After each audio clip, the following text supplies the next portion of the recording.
Soyez bénis. Qui sauve? C'est chaud. Jésus-Christ sauve. Et Jésus-Christ seulement. Est-ce que c'est clair pour tout le monde? Jésus-Christ est celui qui sauve. Et seul Jésus-Christ sauve. Donc, Jésus-Christ sauve et non Jésus-Christ plus la dîme. Jésus-Christ sauve et non Jésus-Christ plus le baptême. Jésus-Christ sauve et non Jésus-Christ plus ton pasteur. Jésus-Christ sauve et non Jésus-Christ plus ton église. Jésus-Christ sauve et non Jésus-Christ plus ton assemblée ou ta dénomination ou tes bibles ou tes connaissances ou tes amis ou tes réflexions ou tes doctrines. Il n'y a rien du tout sur terre qui se rattache au salut. Le salut est constitué d'un seul être. Christ de Nazareth, point barre. Ok? Chrétiens du monde entier, prenez-y conscience. Jésus sauve, Jésus-Christ est le seul qui sauve. Il ne sauve pas à l'aide de la dîme. Il ne sauve pas à l'aide du sabbat. Il ne sauve pas à l'aide des études bibliques. Il ne sauve pas à l'aide du pasteur. Il ne sauve pas à l'aide de l'assemblée locale. Il ne sauve pas à l'aide du pape. Il ne sauve pas à l'aide de ton bishop. Il ne sauve pas avec autre chose que lui-même. Seul Jésus-Christ sauve. Seul Jésus-Christ sauve. C'est tout. C'est tout. Jésus-Christ sauve, un point, un trait. Il sauve lui-même seul. Seul. Amen. Il est le seul qui sauve. Et rien d'autre n'est rattaché au salut si ce n'est Jésus. Si quelqu'un te dit un jour que pour être sauvé, il faut non seulement accepter Jésus et faire telle ou telle chose, c'est un menteur. Il te ment. Il te veut du mal. Consciemment et inconsciemment, il te veut du mal. Le reste est optionnel. Voilà pourquoi sur Jésus-Christ d'abord ici, les gens font ce qu'ils veulent. Tu payes ta dîme, paye-la si tu veux, on s'en fout. Tu veux le sabbat, fais ce que tu veux. Tu peux pas faire, les gens, les doctrines, baptisez-vous dans l'eau, dans le savon, dans l'huile, ça c'est votre problème. Mais Jésus-Christ d'abord. Ça c'est le point fondamental et c'est le seul endroit où personne ne doit mettre sa petite main pour dire que voilà, je suis capable de Jésus-Christ pour telle chose. Non. Ceux qui rattachent salut aux pratiques physiques ont un problème. Jésus-Christ sauve, il sauve seul. Ce n'est pas Jésus-Christ plus la communion, la Sainte Seine, non.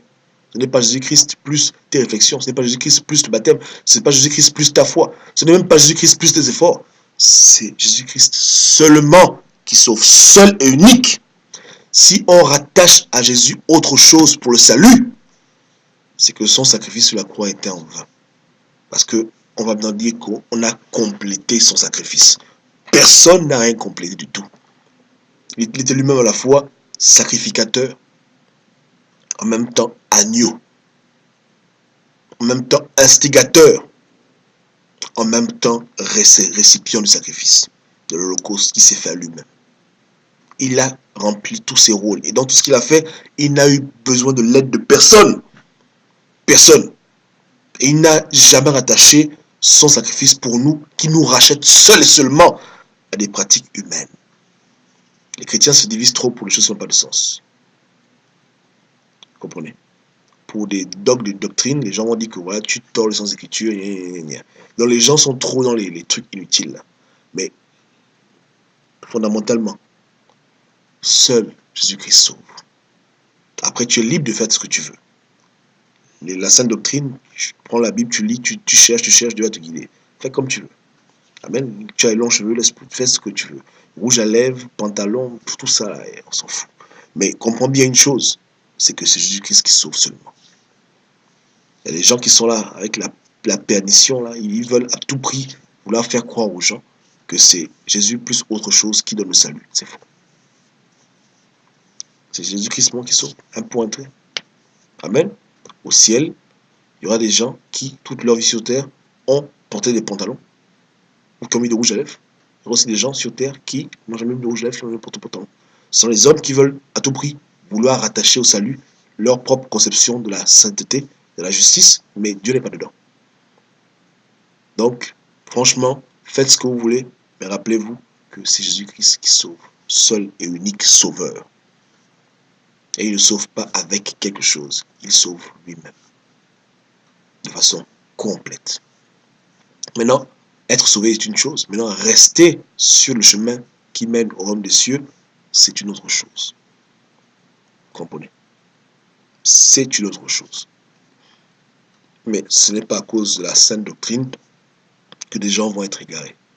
Vous comprenez? C'est faux. Si quelqu'un vous dit que voilà, que tu sois pour ou contre la dîme, pour ou contre le baptême par aspersion, peu importe ton point de vue sur les dogmes de l'Église, de part et d'autre, ça ne fait rien du tout. Il n'y a pas de mal dans ces choses. Si quelqu'un fait son sabbat, il est libre de faire son sabbat, il ne paie rien, il ne gagne rien. Selon mon point de vue, bien entendu.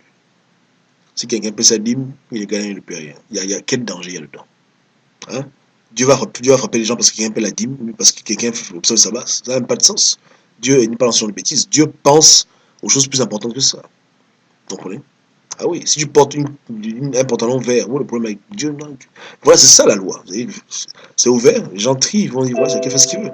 Maintenant, d'autres veulent être adamants dessus, disent que non, non, absolument, c'est ma façon de voir les choses qui est vraie, vous êtes tous tort. Ça, c'est encore les gens qui ont besoin encore de grandir en compréhension et en tolérance. Mais de façon ultime, on se rend compte qu'à la fin de la journée, le plus important, c'est Jésus d'abord. Jésus d'abord. Et ce que Jésus lui-même a enseigné. Principalement. Amen. Et quand je parle de Jésus-Christ, je ne parle pas seulement du Nouveau Testament, je parle même de l'Ancien Testament. Parce que c'est Jésus-Christ qui parle aux hommes. Voilà pourquoi aujourd'hui, bien qu'on ne veut pas trop perdre du temps des sujets inutiles, il y a des sujets où on dit non. Homosexualité, jamais de la vie. Jésus a été contre dans l'Ancien Testament. Les gens disent que voilà, Jésus n'en a pas parlé dans l'Ancien Testament, on s'en fout complètement. Jésus en a parlé dans l'Ancien Testament. Il a dit qu'un homme est un homme, non. C'est tout. C'est Jésus-Christ qui parle. Amen. Mais pour le reste, des débats qui ont fait des siècles, comme je l'ai fait sur mon post, j'ai un peu de nos gens, un petit historique des points qui divisent les chrétiens, qui sont légitimes, parce qu'on voit qu'il y a beaucoup de façons de voir les choses, c'est normal. Pas de drame, hein, que chacun soit guidé par Dieu.